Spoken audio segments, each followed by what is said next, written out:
2019 മുതൽ നിലച്ചുപോയിരുന്ന കൈലാസ മാനസ സരോവർ യാത്ര ഈ വർഷം പുനരാരംഭിച്ച ശേഷം ദക്ഷിണേന്ത്യയിൽ നിന്നും ആദ്യമായി പുറപ്പെട്ട കൈലാസ മാനസ സരോവർ യാത്രാ സംഘം തങ്ങളുടെ യാത്ര വിജയകരമായി പൂർത്തീകരിച്ച് ദില്ലിയിൽ തിരിച്ചെത്തി. ജൂൺ 30-ന് ദില്ലിയിൽ നിന്നും ആരംഭിച്ച യാത്ര ജൂലൈ 12-നാണ് അവസാനിച്ചത്. തീർത്ഥാടന യാത്ര ഓപ്പറേറ്റർമാരിൽ പ്രമുഖരായ തീർത്ഥയാത്ര സംഘടിപ്പിച്ച ഈ യാത്രയ്ക്ക് പഞ്ചകൈലാസി മധുസൂദനൻ മേനോൻ നേതൃത്വം നൽകി. 25 പേർ അടങ്ങുന്ന ഈ യാത്രാ സംഘത്തിലെ എല്ലാവർക്കും ദർശനവും പരിക്രമണവും പൂർത്തിയാക്കാനായി എന്ന അപൂർവതയും ഉണ്ടായി.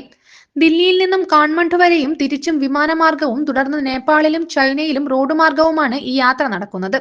കെയ്റോങ്, സാഗ, മാൻസരോവർ, ദാർച്ചൻ, ദിരാപുഖ്, സുതുൽഫുക് വഴി 12 രാത്രികളും 13 പകലുകളും എടുത്താണ് യാത്ര പൂർത്തിയാക്കുന്നത്.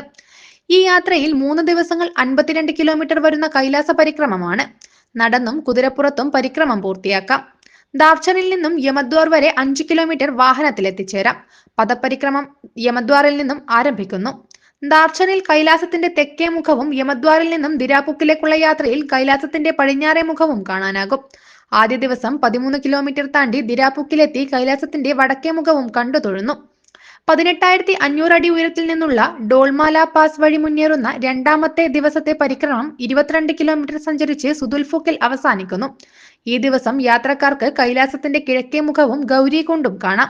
We both had two Panch Kailasis.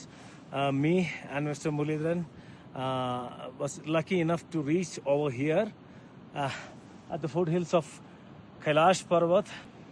This is the most divine moment of our life. So that is an auspicious occasion for him too.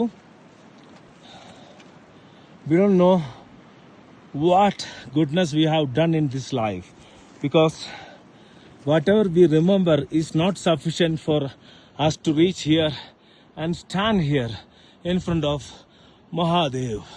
മൂന്നാമത്തെ ദിവസം 6 കിലോമീറ്റർ കാൽനടയായും പിന്നീട് വാഹനത്തിലും സഞ്ചരിച്ച് ദാർശനിൽ എത്തുമ്പോൾ പരിക്രമണം പൂർത്തിയാകുന്നു. ബ്രഹ്മാവിന്റെ മനസ്സിൽ നിന്നും ജനിച്ച മാനസരോവർ തടാകം, കൈലാസമുയർത്താൻ ശ്രമിച്ച രാവണന്റെ വിയർപ്പ് വീണുണ്ടായ രാക്ഷസ് എന്നിവയും ഈ യാത്രയിൽ പ്രാധാന്യമേറിയ ദർശനങ്ങളാണ്. ACV news, Kozhikode.